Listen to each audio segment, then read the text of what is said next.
Hey, everybody. Welcome to another episode of The New Frontier through ASCP and the R Experience.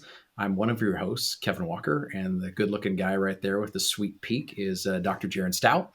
And we are very fortunate today to have an incredible guest on board with Dr. Thea Blystone.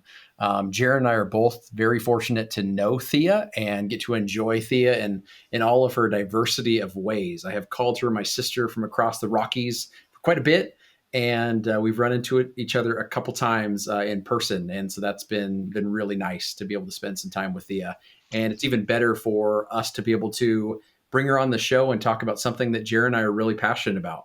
And it comes to reimbursements and how our pharmacists being reimbursed in the space. And also we'll touch a little bit about technology in this space because Thea has been working with Jaron and I on both of those fronts, for quite some time. But Jaron, do you have any incredible words to say about our esteemed guest here? Yeah, I mean, I just want to say it's time to make like the Beastie Boys. Time to put your worries on hold, get up and groove with the rhythm in your soul, because this is a phenomenal guest we have here today. And I've known Thea for a couple of years. I've known Kevin for about 4. So, and in a way, I'm kind of jealous that Thea, you've actually been in the same room as Kevin, because I'm starting to wonder if he's a real person or if he's just an AI generated bot. I've never actually seen him in person. He doesn't get out much, from what I can tell. Like he just doesn't like going out and meeting people. So, but since you have been in the same room at the same time, he exists. I'm just curious now, since you've been in the same room as both of us at different times, who would win a wrestling match, Jaron or Kevin? Well, it has to start with how you're dressed, because both of you will rock the attire. I've seen Kevin in his full out gear, and then I've seen you rock Superman and the Beastie Boys. So, like, from an outfit wardrobe standpoint, it would be top notch, tied for first. Wrestling, I'm gonna put my money on Kevin. Sorry. Yeah, I figured. I get it. Yeah, we have been in the same room. Jaron, I promise I will deliver a Kevin level hug to you, my friend, when we get to meet in person. He is also a good hugger, so that's always a good combo for folks out there. But no, your guys' last time together, you guys got to speak on a panel recently, right? Absolutely, yeah. We were in an Apex conversation in, I think, July of last year. So it's not been too recent, but on behavioral health and on a great panel and up for a great discussion there in Washington, D.C. after we got to do some lobbying on Capitol Hill, which I have to say is not my cup of tea, but we did it. We lived. Surprise. No, so tell us more than Thea for the audience to kind of get it's kind of a disadvantage for the audience as Jaron and I know you so well. I want to kind of give the full breadth of your kind of background in retail pharmacy and hospital pharmacy, and then how you're doing the incredible things you're doing today and kind of trailblazing some things for our profession. Yeah, thanks so much. Yeah, you guys have heard the story of where I've been, but 20 years in pharmacy this year, and as a licensed pharmacist, and I've done 8 different background pieces of pharmacy, and none of it set my heart on fire for pharmacy like I'd wanted it to. And that's really where the unsettledness of the career came for the career trajectory that it's on today. Really just being able to show up in a way that's authentic to me. I did retail independent, retail floating, remote MTM work. I did long-term care. I did long-term care consulting. I then got into the health system and did the health system stuff, worked my way up to second in charge of that. And there were pieces that made me feel like I was doing the right things in pharmacy, but it was only like a third of the time, if even that, maybe a tenth of the time, it was actually fulfilling me, because I went to pharmacy school to share my love for my community and health for my community. And that really excited me to be able to be a part of the healthcare journey for people. And for me, when I was in traditional roles in pharmacy, it just wasn't enough. It wasn't good enough for me to do what I knew to do, what I was capable of doing. And so that's really where I became unsettled about 2016, 2017, really diving into it, into how could I care for patients like I knew how, through support, education, accountability, and be able to get paid to do it, because that was the limiting factor, right? How do we get paid if we're not dispensing anything? And so when I found the opportunity to do consulting and found a way to have it build, it was a game changer for me, because then I was like, okay, well, I don't know how to do this, but I'm going to figure it out. And that's where I kind of met both of you, is in that space of, I'm ready to figure this out. And I need to get around like-minded people who are doing out of the box things so that we can pull from each other and really grow pharmacy in the future that really all three of us know is out there for pharmacists and more than just dispensing. And so that's a little bit of the background. I love it. No, that's fantastic. Jaron, you got that smile. I'm going to let you ask the next question. Yeah. So, I mean, I'm not sure what it takes to be hip nowadays, as the kids say these days. But obviously, you have it down. Riz. You're like lots of Riz. You're like super hip and Riz, and you're like all over the place. Very popular, very cool. Everyone loves you. So you're kind of like you're like a female superhero within the pharmacy profession, right? So, and we've got kind of a few of those. So I'm just curious, like, would you rather go and team up with Wonder Woman on your quest, or with Captain Marvel? Which one really kind of hits home for what you're trying to accomplish? I don't know, like any of them. Like, I would be okay, but like, I would say if I picked somebody, it would be Poison Ivy, because I mean, why not? Like, why not set some things ablazing here, with like opportunities that people aren't going to be liking the itch, like they don't always like it, but it's for our betterment. And so I think I don't know.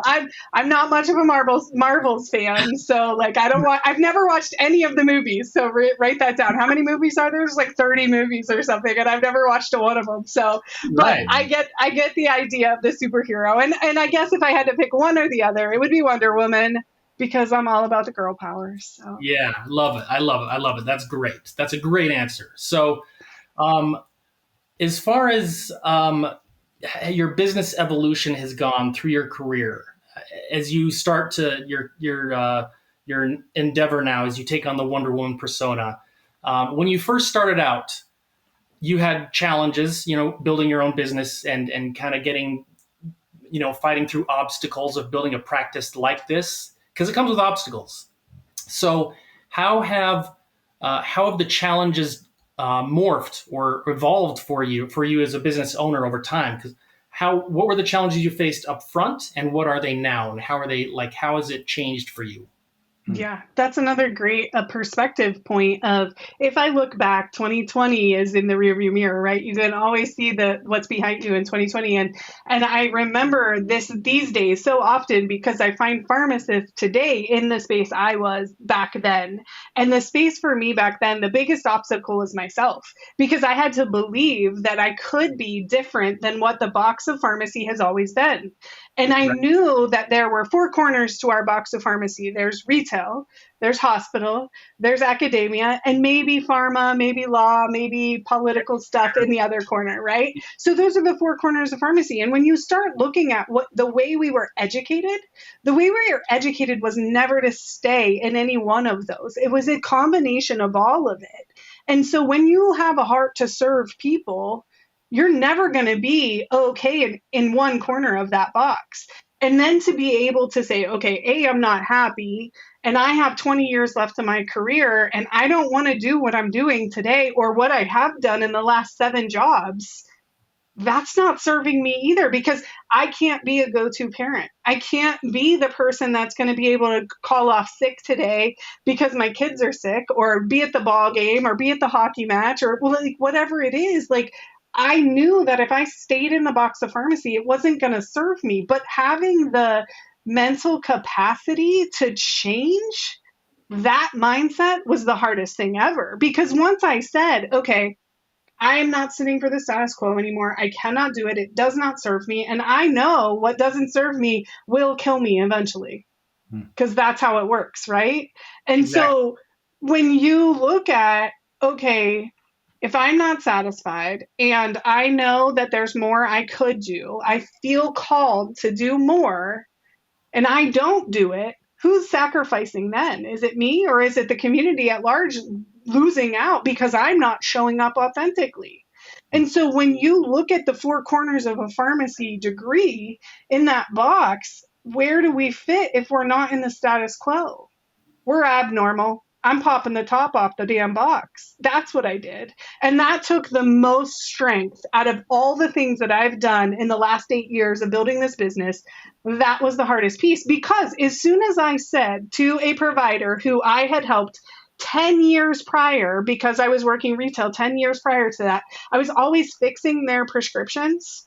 And I called that physician and said, "Hey, physician, I'm looking at doing something a little bit different. Would you like to hear what it is?" And they're like, "You want to help me?" "Yeah." And they're like, "Okay, let's have coffee tomorrow."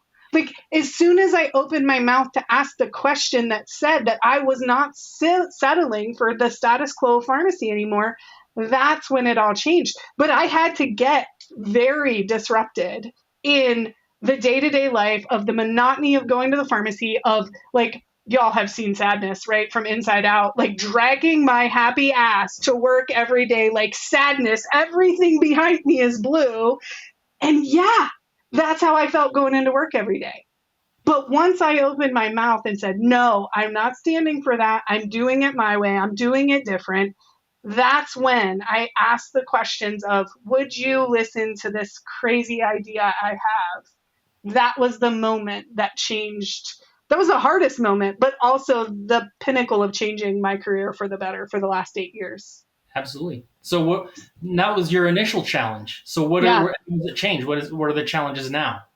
Challenges today are the evolution of pharmacy and having other people believe that pharmacy can go in this direction. I think it's banging my head against a different door. When you get this realm of going and thinking of something different, then it's going against the grain or against the flow. So I'm like the salmon going up the river, right? Like jumping on everybody else to get up the river. And it makes it a challenge because you have to find the gravity of our profession will stay in that box. So first I had to acknowledge the box wasn't for me. And now I go against the box even more today, and I just keep poking holes in it. And that's why I'm here with ASCP. And that's one of my favorite organizations as a pharmacist, because they allow you to take the lid off and look, peek out, and see what else is out there. And when you get in other organizations, they slam that box tight, man. That lid ain't coming off. Like, no, we got four corners and we get paid for these four corners. No, we can't do different. And so I think as all right, the Pentagon. But like, I think, today's challenges are really showing up for our profession. Like I showed up for my community 8 years ago. It's now showing up for our profession to be able to show and share with others that the opportunity really does exist for you to do what we know to do. And that's to take care of patients and help them, support them. And so the challenges of the business perspective, I think, are, I'm doing billing and I'm doing team and I'm doing all of the things within my business. But I think the biggest acknowledgement still becomes that silly box of pharmacy. Yeah. Interesting. Well said. You guys smell that? That's smoke in the box of pharmacy. Like it is on fire right now. There's new incentives kind of going in different ways. There's old ways of thinking about pharmacy that are unfortunately or fortunately changing, and how we're actually able to craft a career out of a profession overall. So Thea, I've got to ask you this. When you've been, that I'm big on incentives, right? What incentivizes someone to do something within business? So when you've been kind of tracking your career and trying to follow the incentives for both the providers that you're working with in general, that's the clinicians you're working with, their MDs, DOs, PAs, NPs, whatever the case is, that they have the prescribing authority to allow Thea to be able to join their team and do remote patient monitoring or chronic care management or whatever element of care that you're delivering. What have you seen for them when it comes to the incentives that you've recognized and tapped into to make their lives easier, better, more profitable? And then the exact same question for the pharmacy colleagues you've worked with. Where are the incentives for them? Where's the alignment that kind of finally connected the dots for both those sides of the equation? Yeah, I think that is an interesting question, because what I thought it was when I started is not what I see it as today. For pharmacists, I think that The incentive is to be able to care for patients like we were educated to care for patients and trained to care for patients. Care management services, it doesn't matter which one you pick, they're so similar to an MTM or an MRR or other standardized reporting that pharmacists already know how to do. So it's not learning new skills that have to train a pharmacist new things. It's just being able to show up authentically. So we call it something different depending on where we sit in the healthcare world, but it's all the same work of showing up, making sure everything is correct, and then supporting the patient and educating them. And so for me, that's what pharmacists innately know how to do. We're like the Tinkerbells of healthcare, right? Like people come into us, don't know where to look, don't know what to ask, but we help them figure it out. And so whether you're at the pharmacy counter, whether you're at the nursing home, whether you're inpatient or maybe an ICU pharmacist or an ER pharmacist, it doesn't matter setting. That's our role. So having pharmacists see the potential in doing something different is probably one of the scariest things, which is what we talked about earlier about popping the top off. But once you see these things for what they actually are, the incentive is for me to be able to be fulfilled as a pharmacist today, hands down, and then be able to show up authentically that other healthcare providers can actually see what a pharmacist is built to do. Because what they know a pharmacist to do is not what we were trained to do. And so that showing up and sharing what our true values are is the hands down the most incentive I've seen that drove the bus the furthest. I thought it was going to be around how much money I could generate or what quality outcomes I could adjust and fix and support. But really, it came down to just sharing what I knew to do, because authentically I was able to support, educate, and hold patients accountable like I knew how.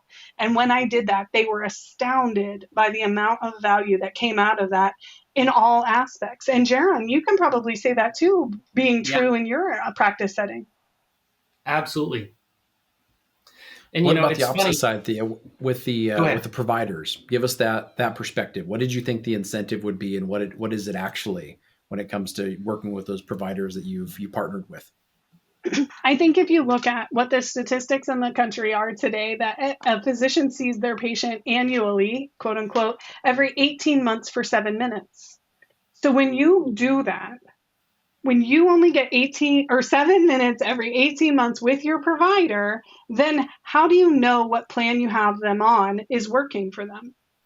And so when you're able to come in as the pharmacist and say, I know the plan you have working for this patient is actually working, or wait, no, it's not working, and here's some things I would adjust. That is invaluable to a physician because they're allowed to get a glimpse at how the patient is actually doing throughout the year and not a one-off appointment, which in that 7 minutes, I probably talked about my dog. I talked about my husband's diapers. I've talked about my kids being batshit crazy. Like, all the things except for the 9 chronic conditions I have in this country today and 13 meds. I didn't talk about that.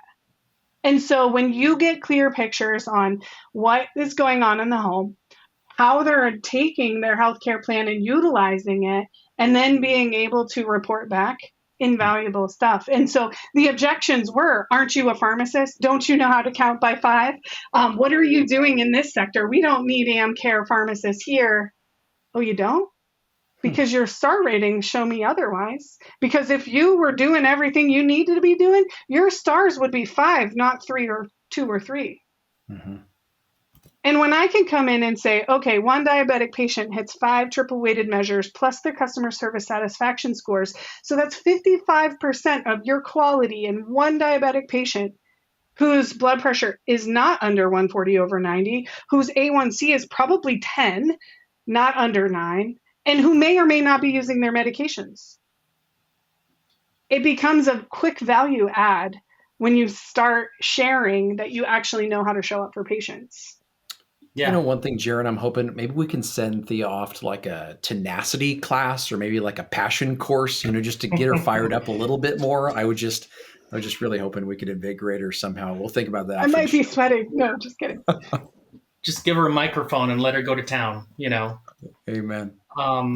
So yeah, it's, Thea, you and I have had a very similar beginning and similar trajectory. We're doing a lot of similar things.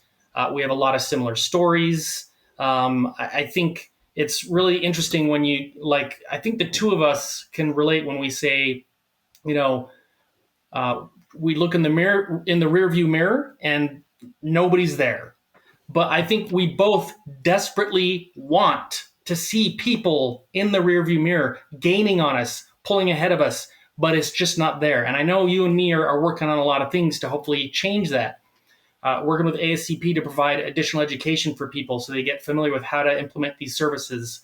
And I think that's a huge component. But as you and I, pile drive through into the new frontier and start trying to pull people along with us, should we be, based on your discussions about how physicians have responded to your services, how they have been appreciative of your services, should we be concerned with scope creep? Is that a big problem right now? Are we overdoing it right now? No, the answer is no, no, no, no. And I had scope creep defined to me one way, and that was the highway. When I think of going to big cities, there's lots of lanes that go in the same direction, 4, 5, 6 lanes going in one direction. And what I find interesting is that healthcare needs all of those lanes. Everyone needs a lane. I need the diagnosing people. I need the people that are going to care for them in an acute need and put their hands on the patient. Those people aren't me. I'm a cactus. I barely give hugs, and Kevin knows that I'm not that person. I don't like to be in your space, and I don't like you in my space. So, but like we all have our lanes that allow us to know that the people still need every lane to get to where we're going, and that goal is outcomes. The goal is patient health. And so, yeah, I think that we need to be acknowledging that there is scope of practice that we need to be mindful of. But there's nothing that says because I'm going in the same direction at the same pace with the same person as you means I'm stepping on your toes. Because to me, we need everybody. I'm asking to augment the plan you have in place for your patients. I'm not asking to diagnose them. I'm not asking for you to change everything as soon as I walk in the front door. No, I want you. I need you. The patient wants you. The patient needs you. You have a plan in place and don't have the time to show up for that patient. Is that your problem? Technically, it probably is, but I think it's healthcare's problem at large, not one person's. And so why not take the people that are going the same direction for your same patients to be able to advocate for them and help them get to better goals, which you will be rewarded for? Makes sense Absolutely. to me. Like, let's change lanes a little. There's dotted lines, there's double, single lines. Like you can't pass here, no passing here.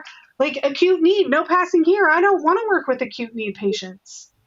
You guys I watch did that Talladega in Nights? ICU and ER and surgery. I did that. I don't want to do that. I know that the value for me is going forward with a chronic need patients in the communities to make them live longer and healthier lives. That's The, it. exactly. And the only people concerned with scope creep are the people who have never had a pharmacist working with them. Yeah, Because once hands they down. haven't, they never want to go without it ever again. Right. Um, so how many medical groups are you teamed up with now? I mean, Medical groups, I have 3 medical groups. I have about 28 doctors, and I just spoke to a room of 24 residents today. That's why the dress is on point. But yeah, so growing and doing the things, and I'm in rural America, right? Like everything is big conglomerates, and they say that there's no room at the table for anyone ever. And I beg to differ. I have contracts with private practice. I have grant opportunities. I have cash paying clients. I have regional health systems in my contracts. Like there are so many opportunities here that there's to be able to show up as a pharmacist. The only objection is when are you going to start? And I just did a post the other day about someday on the calendar. I wrote it yesterday, Tuesday the 15th is someday. Someday I want to show up. Someday I want to be able to be the go-to parent. Someday is today. And so if you haven't started, no worries. We got you. yeah, There's room for everyone here because there are so many patients. So I did this thing where I was like, okay, living my wildest dreams. I said, I want to make 9 figures in this business. Can I do it? How many patients would I have to work with? I'm like, oh my, that's a lot of patients. That's 66,000 patients is what I would have to work with in order to do remote monitoring for this amount of patients to get to 9 figures. I was like, 66,000 people. I live in nowhere. Like, there's not even 66,000 people in my like community, like at large, by miles and miles. But I'm like, like 66,000 people, that's like 0.1% of the Medicare population. 0.1%. Now tell me, there's 300,000 pharmacists in this country. If I'm working with 66,000 people and it's only 0.1% of the population of Medicare, I think there's room at the table for everyone. Well said. Nine-figure Sorry, Kevin, I That's what I'm interrupted going to you go earlier. with. No, not at all. I was going to make a Talladega Nights reference there when Thea was talking about changing lanes, and I was going to say shake and bake, baby. No, I think it makes so much sense, Thea, when it comes to the scope creep kind of component. And the piece that I'll segue that kind of into is this: when we're thinking about scope today, do you look at it any differently, Thea, now that you know the technology coming down the pike that is going to start replacing some of the previous flows that we were in, the previous things that we had to do when it comes to individual scope? Because you mentioned something that I really like. I had some conversations with some various allied healthcare provider groups recently, and they were telling me the way that they approach their patients is very maternal, right? So they're saying, you're going to do these things, and this is how we're going to help you do these things, and we're going to hold you to be accountable, right? Inside of there. To have that kind of conversation and a relationship takes time, right? For there to be trust that's kind of built up. And so the relationships that you're creating through all these care management services, these remote services, still take that intimate kind of detailing of individuals to build relationships. That's something right now in the fee-for-service model that intimate detailing of patients is not something that's necessarily paid for, right? We're saying, how many can we get through the door and how quickly? And so now when we're looking at processes that are going in place to be able to automate some of those things, that were previously done by us having to handhold the system instead of handhold our patients, where do you see that next step in scope going? When it comes to really cultivating those human relationships, and how has that changed kind of the way that you practice? Well, I think there's nothing that's going to take away from the human experience when I'm able to connect one-on-one with a patient. There's nothing like it. And so I love AI. I love all things automation. I want to work smarter, not harder, but we cannot forget that there is care in healthcare, and that care comes from the human experience. We're all villagers here. And those villagers, we all need each other. And from the moment you start talking to a patient until you don't service them anymore, that relationship keeps building. And so I think that for every piece of automation that we get, there needs to be an equal opposing option for how can I add value through care, not process, that is going to enhance my patient experience. Because we know that the customer service satisfactions are 30% of the overall quality of all value-based care for a reason. 30%. And there's like 20 other quality metrics, and that one holds the most power. And that's because we can't forget that every person needs the human experience. And so I think there's going to be a lot. And I think the main point I would say is just make sure for every piece of automation, you add time, add value in some manner to every patient experience. Yeah, I think that's beautifully said, especially when so many things can be commoditized, right? We can widgetize things, that everything is plug and play. So this provider, it doesn't matter if I'm seeing this individual because I don't have a real human relationship with them. I can just grab my record and put it over here instead. And I think the ability to stay in those same lanes as you're mentioning, it creates more touch points, for us to really connect with those patients and add that level of stickiness that you and I have talked about kind of over the years that's so necessary if you're trying to develop relationships in healthcare. So my next question to follow that one up then, Thea, is this: with those automations, right, that you're trying to do and trying to become more efficient, I know you've talked about your hiring process and who you're kind of hiring on board and what technologies you're leveraging, to make yourself more efficient inside of business. Can you give us a walkthrough inside of your space on how you do those things? Yeah, absolutely. I think the hiring process is funny because Like when I look to hire someone, they've got to make sure that they can be a line cook. They got to be a line cook because if they can handle being a line cook, they can handle anything healthcare throws at them. Or the janitor. The janitor is cleaning up all the time. That's us in healthcare, right? Pharmacists are the cleanup crew. We come in and we clean up behind you. Yep, that's it. That's us, the tinkerers. Really being able to do that. So when someone comes to me like fully out of school and pharmacist ready and like have a residency and a fellowship and all the things, and I ask them, have you ever serviced people? Served people? Have you served people?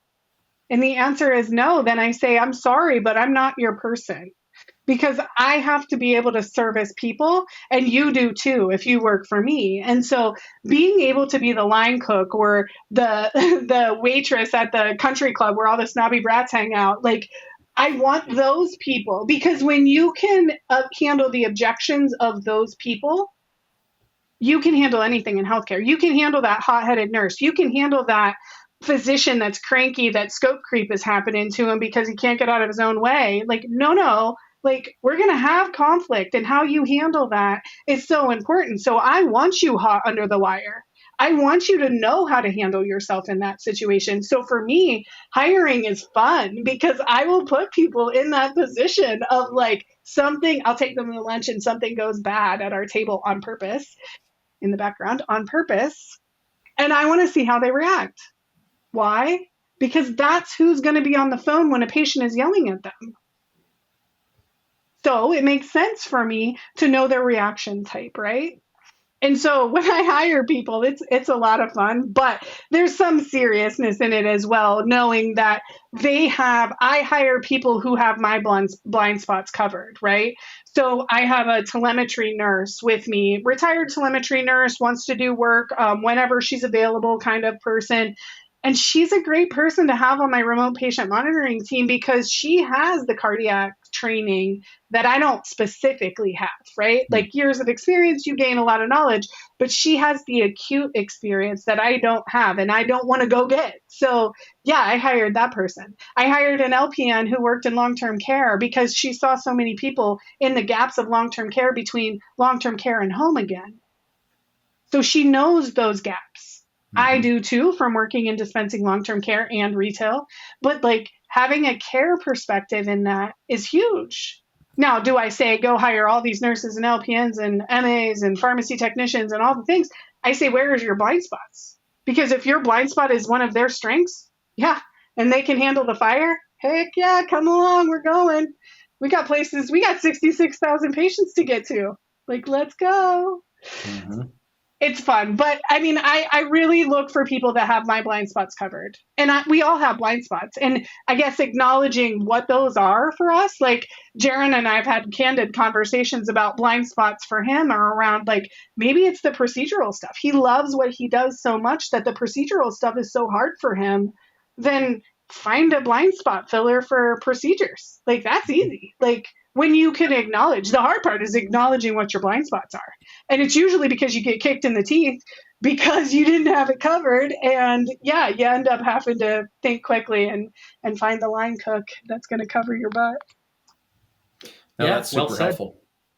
That's super helpful. I think the blind spots is an interesting one for all of us. I mean, I think that being a husband, like, I don't even know my own. I'd have to ask Savannah what my blind spots are because she covers everything for me. Like she's already got it all covered. I'm probably a one walking, talking blind spot, but Savannah just has my back in every way. So I'm set. I want you to ask her. You've got to ask her. I need to know the answer to that. What's your biggest blind spot? I definitely will ask her. I'm sure she'll give it in the most gentle, loving way, but I'm sure she'll give something. But the other half, so you talked about the hiring piece and, really making that kind of sing for the whole, like harmoniously sing together to be able to say, hey, we need to be able to make this coordinated in our effort of being able to hire the right people to fill in those blind spots. How about the automation component from the technology side, Thea? You evaluating that technology and what you need to be able to maybe take care of more blind spots? Yeah, and I think that comes in when you start looking at making volume, right? Like you don't know that you need automation until the volume hits.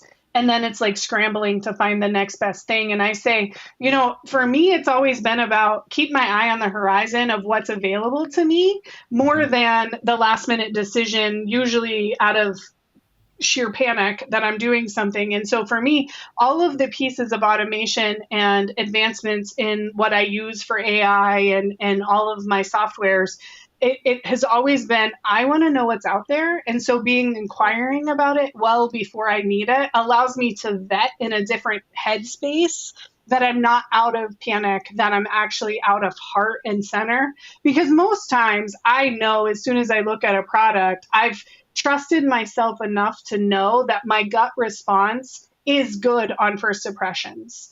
And so when I look at something new coming out, I'm like, ooh, I like that one. Keep that one in the easy folder. I want to see that advance. I want to see what it's going to develop into. Give it 6 months. Is it still something I need? Then I push. Then I go. And so for me, I think it's always been like, I try not to jump on something.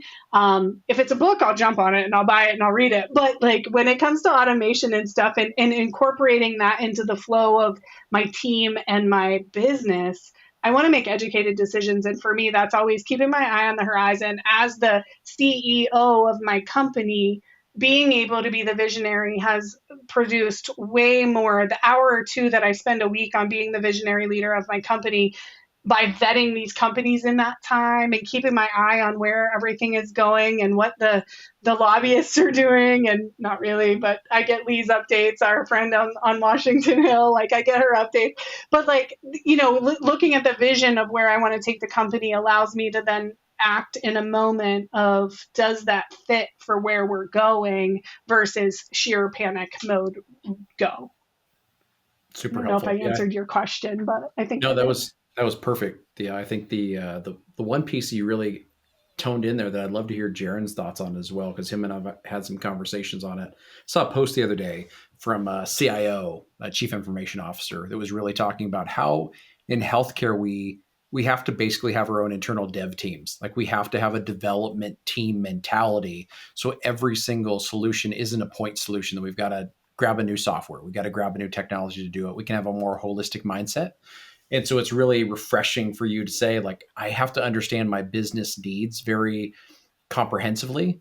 And I also have to project myself into the future. So I know what I need now might not be what I need later, or what I need later may be something totally different than what I need today. And so you having that, I think, is really helpful for anybody listening to this episode to go, okay, I need to have that mentality of having a bucket to be able to put those pieces of software in, or those solutions for me to tap into at a later date. Really helpful. Jaron, any pieces from you, buddy, on that side of the business of kind of developing those things out that you've talked to Thea about over the years of, what kind of technology you're putting in place for automation, really looking at the big picture thinking of you going, okay, this is what I'm doing today, but in 10 years, this is what I'll need. Yeah. So, I mean, it's funny you would mention that because, I think Thea can relate to this as well, but, there's a lot of platforms out there that help you do CCMs.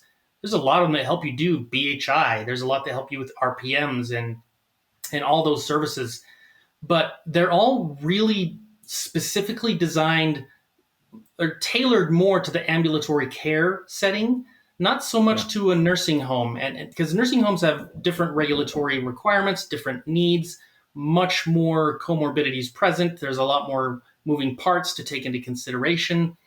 And so, I mean, for that reason, I haven't really found a great version to use those platforms. And for that reason specifically, I've started to venture into kind of creating one around behavioral health that would be very useful for nursing homes. We're currently exploring that, but there's a high need of really good auxiliary service software platforms for nursing homes. If you want to provide all these enhanced services, we need softwares that are better tailored to our needs and how we are addressing the needs of this population. So, that's something that I think is going to become more important as we have an aging population, and aging in place is going to be a huge component. So I think this is something that is current. I think there's good ones out there, but they're still not fully meeting the needs of what we have in this setting. But that's a great question. It's still something that I think needs a little bit more work. We're getting there, and it's coming along really well, but there's still a little bit of work to do there. Yeah, and I'll just dovetail on the back of that, Jaron, and say, we've seen the evolution of these care management programs evolve so quickly because of COVID that the software companies, I don't even believe the software companies know to what extent each person is utilizing their software to the fullest extent. Like, I just don't think that they see it yet. And so I'm loving watching these different companies come up, and I'm vetting different ones as they come up onto the horizon of new software vendors for care management services, because I really love adding the value back to them of saying, I love your product, but like, have you seen it while used by a pharmacist in this space versus a retail pharmacy versus a long-term care community? Because what you have here is good if you only want to target one population. But do you realize that there are people out there doing it XYZ locations that really allows you to expand that opportunity of software development? And so finding the right software has been the biggest struggle over the last 8 years of being able to find the right person to work with. And you and I have gone back and forth about why I stay where I am and in the software is really because I want to make sure I'm compliant. And a lot of companies can't say that they're compliant and can stand up to that. And so, like, if you're out there in the space of care management looking for a platform and a vendor, just do your due diligence on the compliance factor, because that to me is a huge aspect that people will overlook because it has the shiny bells and whistles, but it doesn't at the end of the day dot the I's and cross the T's from an audit standpoint. And we're dealing with the number one insurance company on this country and probably planet. And like, we've got to make sure that this happens, that there will be audits. There will be times when you need to prove what you did. Can you say with whole heart that your software can do that? I vet them every time. Every one that comes out, I'm looking at them, doing searches on Google, what new software is out there, so that I know. And mine may not have the best bells and whistles, but at the end of the day, I know that they have the right compliance pieces in place to make me sleep good at night. And I will love to see, as all of these companies keep coming and as technology advances, what these programs really lean into when we look at that long-term care at home in place, aging in place population of, we're going to have to get there. Long-term care facilities can't hold the population that's coming. Like, we're going to need to figure that out. And so I love the fact that you're building your own that's going to be able to house what you need. But even that, like, make sure you're looking at it through the visionary aspect of, where is this going and how more could we help this make it a product that's going to evolve with us? And getting the right team of developers behind you is so, so important. I love it, Jared. Yeah. And, I mean, if we're going to blaze this trail into the new frontier, like, we have zero room for error. We cannot botch this up. And compliance is such an overlooked and misunderstood component as far as pharmacists go, and because this is a realm we have no training with, as far as how to bill for our time. Like, we're trained to provide service and a clinical service, but as far as how to bill insurance, how to document what we accomplished, like, we have so much work to do there, and there's no room to screw that up. So we really need good compliance officers and a good protocols, good systems in place, and a good team, right? So one of the things that's been great for me is, as I've built a team, it has been beautiful to have people to talk to, have bounce ideas off of, set goals with, and have them be just as passionate and goal driven as I am to make this successful. And it's so fun to have that. So for you, I remember when we met in DC a few months back, and you were uncomfortably traversing the halls of the Senate. You told me about a book called Teamwork, and I read it. So I'm just curious, what do you mind sharing what your values are that you look for when you're hired? Like, I think you kind of touched on it earlier, but they also tell us to have specific values. I know you touched on, being thick-skinned and being level-headed, right? I think that's kind of the two main criteria. Do you have any others that you would kind of build on top of that?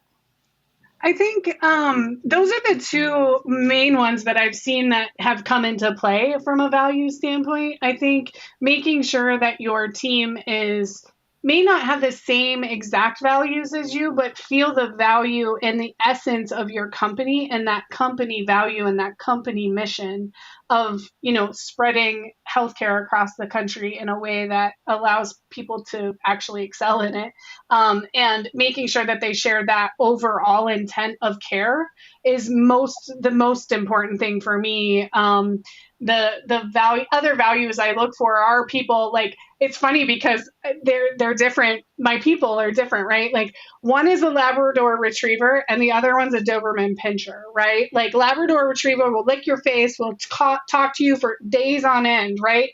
Doberman Pinscher sees the problem, goes after the problem, eliminates the problem, and is done with the conversation, right? And so you need both of those people, even though their values are different. The essence of what they're doing is still healthcare, is still care.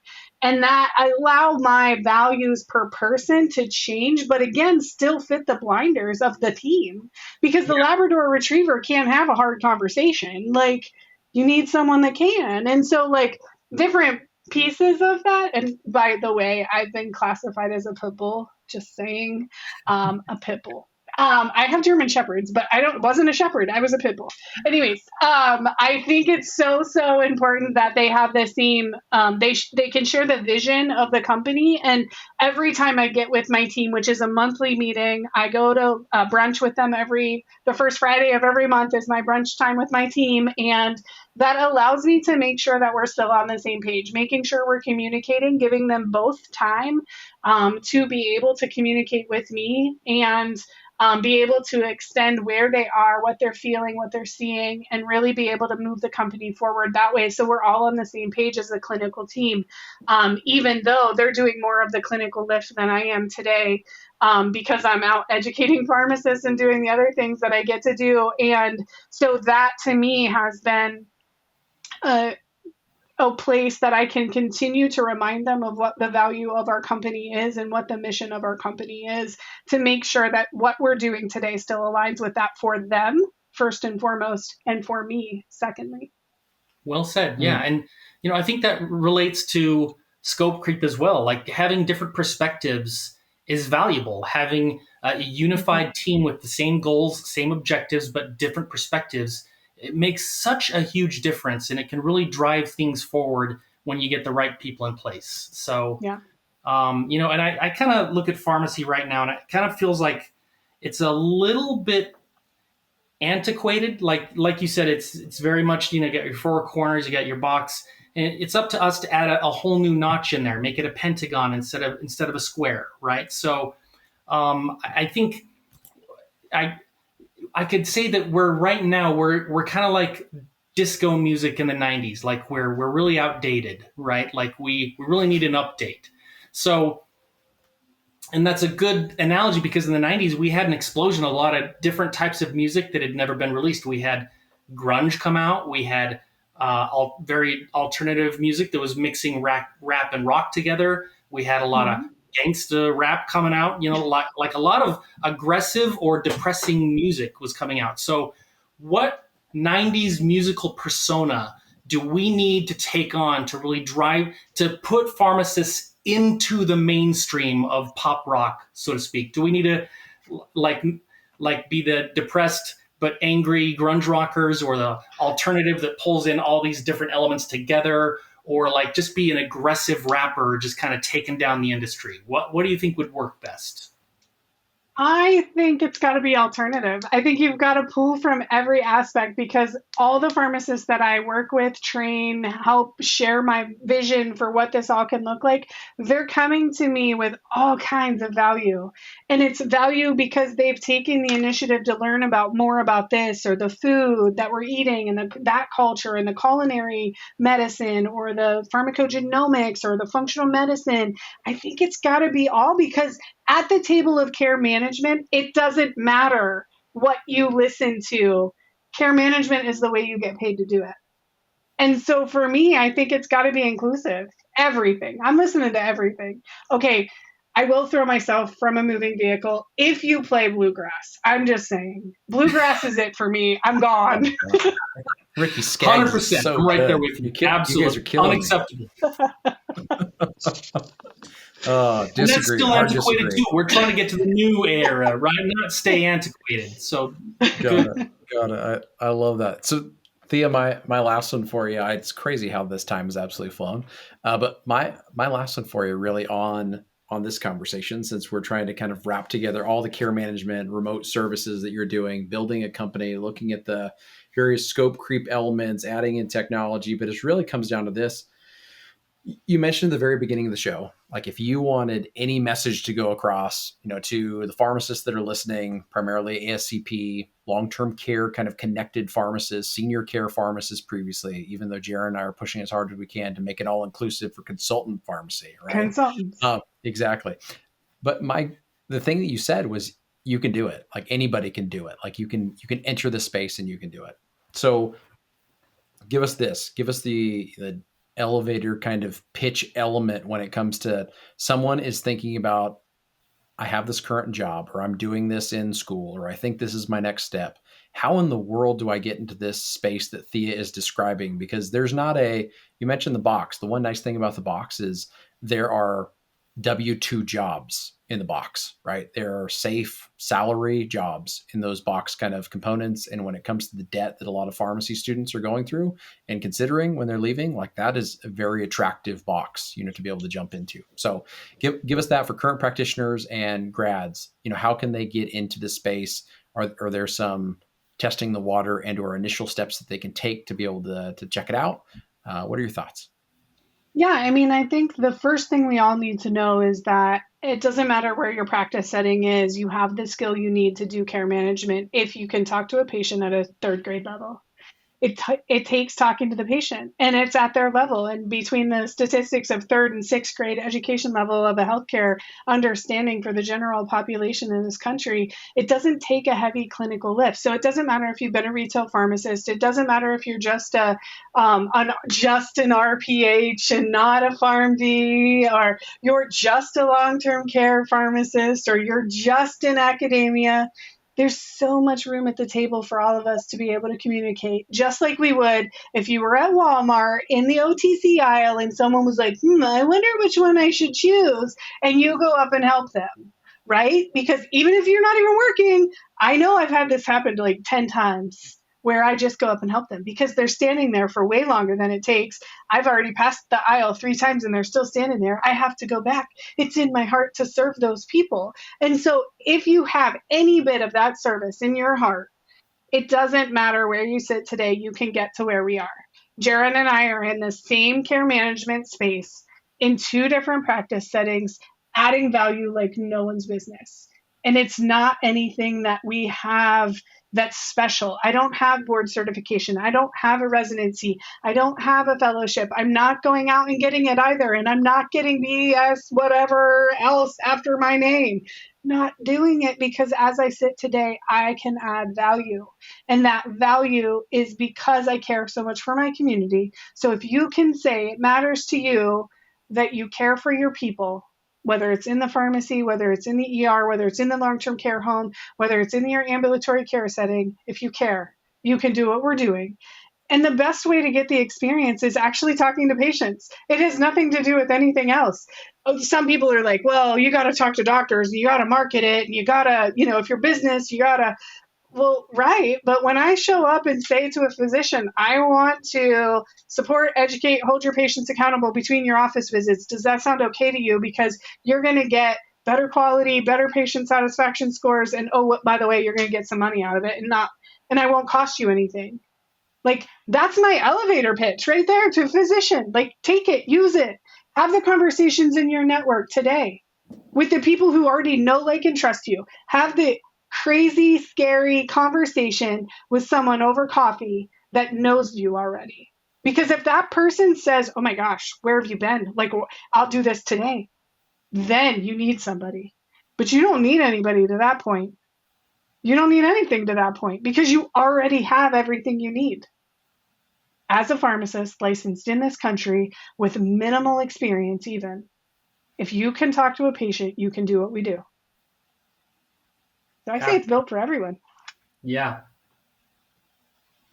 Again, I got hot in that one. That was raising the roof over here. Well, it was Jaron, well received. Amen. Any final questions, Jaron, for our esteemed colleague? No, I just want to say, we